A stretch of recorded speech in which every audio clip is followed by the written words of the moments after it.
पनि 5 मिनट मात्रै ढिला भएको भए मार्न नै थिए। शेरबहादुरजीलाई अलिक घाइते बनाउने र मलाई चाहिँ मार्ने खालकै आइसक्यो। त्यो मार्ने हुनाले पाएन। अर्को मैले अब आफ्नो तयारी पनि गर्न पाइनँ। सेक्युरिटीमाथि अलिकति मलाई भरोसा भयो, तर सेक्युरिटीले पछि हामी केही पनि गर्न सक्दैनौँ। अन्तिममा सेनाले भगाइसम्म दियो, त्यहाँबाट निकाल्यो। 5 मिनटभित्र मारिदियो।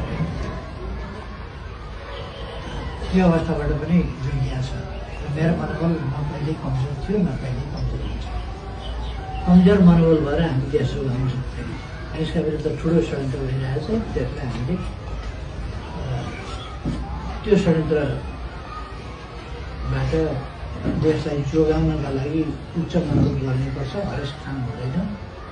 त्यही कुरा म साथीहरूलाई भन्छु, एकजुट भएर अगाडि बढ्नुपर्छ।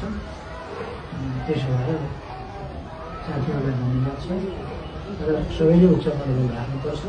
र अब यस प्रकारको यो देशै जलाउने खालका आततायी आपराधिक घटनाहरू, यो त महाअपराधिक घटना क्रियाकलाप, यस्तो कुनै पनि हालतमा एमाले हुँदाहुँदै हुन दिँदैन। हामीले नै एमाले हुँदाहुँदै यस्तो सिंहदरबार जलाउन यसपल्ट हाम्रो चाहिँ अलिकति कमजोरी भयो। यस प्रकारको हुन्छ भन्ने हामीले अलिकति यो हदसम्म देशै जलाउने भन्ने खालको त्यस्तो लागेको थियो। तर देशद्रोही तत्त्वहरू, अपराधी तत्त्वहरू विभिन्न ठाउँ-ठाउँमा पनि पुगेका रहेछन्। पद ओहदामा पनि पुगेका रहेछन् र छद्म तत्त्वले पनि बसेका रहेछन्। तर वास्तवमा देशलाई माया नगर्ने, कुनै माया नभएका मान्छेहरू, त्यस्ता मान्छेहरू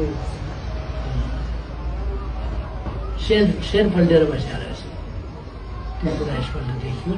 अब त्यस्तोहरूलाई हामीले चिनेका छौँ। त्यो बिस्तारै यी कुराहरू नियन्त्रण गर्दै लगिनेछ।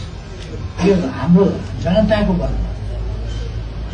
बलमा देश जोगाउने, जनताको बलमा देशका संरचना जोगाउने हो, सम्पत्ति जोगाउने। अब अर्को लटमा यिनीहरूले अरू प्रकारका तोडफोड, अरू प्रकारका आगजनी, अरू प्रकारका विध्वंस मचाएर देशलाई कङ्गाल बनाउने बाटोमा लान सक्छ। त्यो हामी गर्न दिने छैन।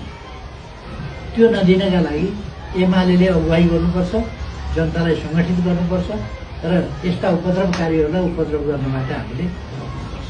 त्यो रोक्न हामी मात्रै सक्छौँ, हामीले सक्नुपर्छ। म साथीहरूलाई सबैलाई आग्रह गर्न चाहन्छु कि तपाईँहरू उच्च मनोबल लिएर सङ्गठित ढङ्गले अगाडि बढ्नुपर्छ।